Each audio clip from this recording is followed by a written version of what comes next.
You're probably wondering how to do it because the market is not what you're reading about on the news. The market, the real estate market in New Jersey is bananas still. It's the spring of 2023 and nothing has changed in New Jersey for the most part. Northern New Jersey being like the hottest area, other areas still hot. But I'm going to talk about New Jersey as a whole. I'm going to give you five, five tips that are going to help you to buy a home in New Jersey right now. These are important. If you're not working with us, you want to talk to your real estate agent about this. This is an important time. It's not easy to just go buy a home right now. Most of these are going to be multiple bids. You're going to be bidding what's called highest and best or best and final, which means that's your top offer. I'm going to give you five tips right now to tell you what to do to help you. Number one, this is so important, especially in northern New Jersey, Essex County for sure, Bergen County also, but Essex County has a tendency to price low. So your job is to know the value, not the price. The price actually, I'm going to actually put a video up here about the price.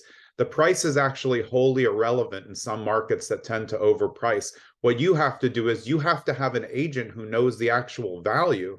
And to be honest, Zillow's pretty good at it now. So you may look at a list price of $799, and when you see that the Zestimate is over $1 million, that's probably accurate because in parts of New Jersey, agents price too low.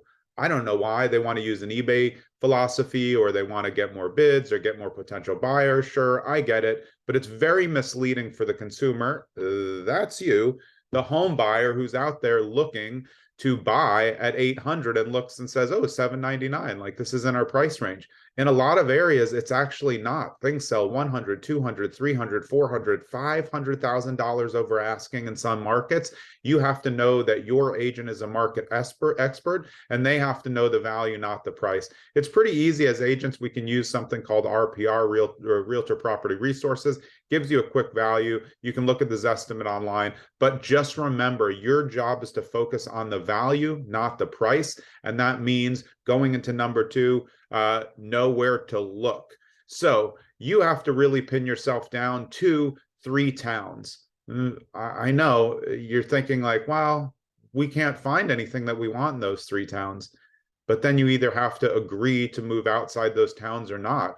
It's impossible for a realtor to help you if you're looking in 20 towns. It's just not going to work. It means that you're not focused. And in order to buy a home and feel like you've gotten the home that you want in the area that you want, in the school system that you want, if you have kids, you have to pin yourself down to three towns. The way that you do that is by doing your own research, driving around. You can see some homes in a few different areas, but really, if you see a great home and you don't like the area, you're not going to buy the home. And I think too often the home buyers, you look online, you see a beautiful house, you don't even know where the town is. So I get buyers, they're sending me a town. I'm like, this is like 126 minutes away from you. Like this is not, it's not even close. So you have to really pin it down to 3 towns. Then you're working together with your real estate agent to just focus on those 3 towns, catch all the coming soon homes so you can be the first one in. That's it. Number one, know the value, not the price. Number 2, know where to look. Number 3, this goes back to number 1. This is knowing your top number. So if you need to know the value and not the price, you have to know the absolute most that you're willing to pay for a home if it's the best house you've ever seen and you have to have it. I have to know that as your agent. It doesn't mean that I'm going to try to push you up to that number, but I need to know what to show you. So if your top is 1.2 million and I see a house listed at 999, but I run the value and I know the agent and I know they have, they're going to get 14 to 20 offers, I know it's going to go higher than 1.2. I've been doing this a long time. I'm happy to show you the property because it is in your price range, but I don't want you to get your hopes up, and you have to understand what your absolute top is. So say something's at 999, your top is $1 million. I talk to the agent says we have 16 offers. We're not going to submit an offer at 999. All of the offers in a lot of these towns are all over asking, and you have to develop that relationship with your agent to know that they're telling you the right information. So number 3 is know your top number. That means talk to your lender, discuss what your payments will be, and each time it may change. You really should have a general number though in your head of either what your top payment is, or what your number is. It's going to differ a little bit based on taxes and towns, but generally you should just know, like, no matter what, we're never going to go over 1.2.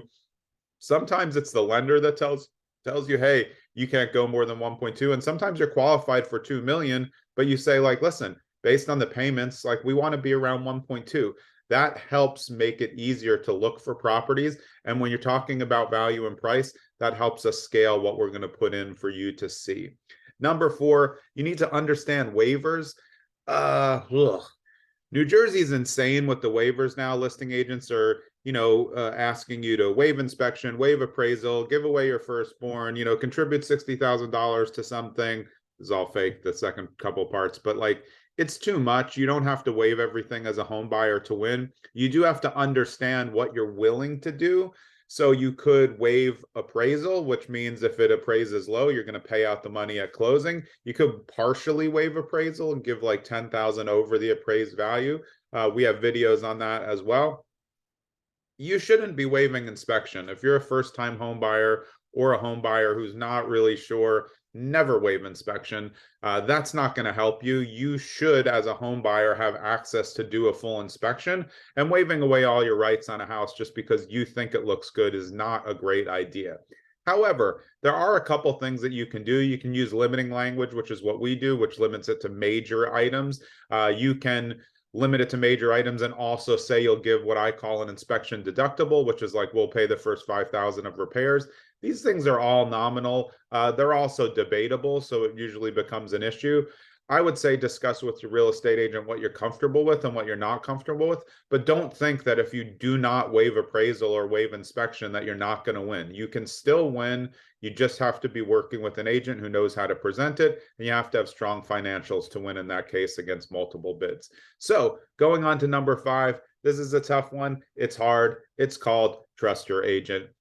But I'm not saying blindly trust your agent. I'm saying find an agent that you can trust and then stick with them. I think that trust is earned, and I think us as real estate agents, at least on my team, Streamline Properties on Market, brokered by eXp Realty, we want you to know that we're there to be your eyes and ears and your brain. So you don't stay up all night on Zillow, looking at every single house and asking us ones that are under contract. Is it going to fall out? It's probably not, because it got 19 bids. But you have to build that trust relationship with your agent, and it definitely goes both ways. As agents, we want you to trust us. We don't want you, talking to a bunch of other agents, because it's a commission business. We don't want to lose our commission after we spend 80 hours working for you. However, if you haven't developed the trust in us because we aren't responsive, that's on us, and can't blame you if you go another way. But the trust is so, so important when you get to these multiple bids and ways to win in the state of New Jersey, because you have to trust your agent that they understand the data. They have to know the comps, they have to know the area, they have to know the other agents, so they can get real-time information to help you.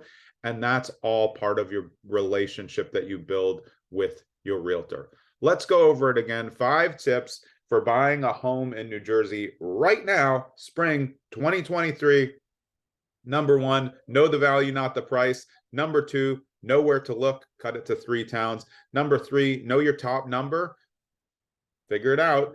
Number 4, understand the waivers. Number 5, trust your agent. That needs to be developed. If you don't have a real estate agent in the state of New Jersey, and actually lots of parts of Pennsylvania, or you have an agent, but you're just not confident, you haven't built that trust relationship, and you'd like to explore an opportunity to work with us, go to streamlinedwithad.properties, go on the About Us, scroll through our agents, send us an email at info@streamlinedwithad.properties, and we're happy to have a discussion with you. I do want to tell you, though, we don't work with every single person. We want to make sure that it's a win-win on both sides, that we feel like we can connect and one of my agents can connect with you, whether it be me or someone on my team.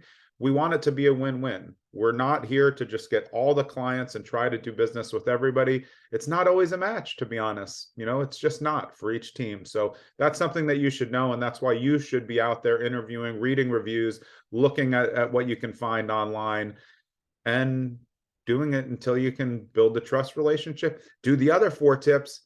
I think you're going to be able to find a home in New Jersey this spring. I hope so. Good luck.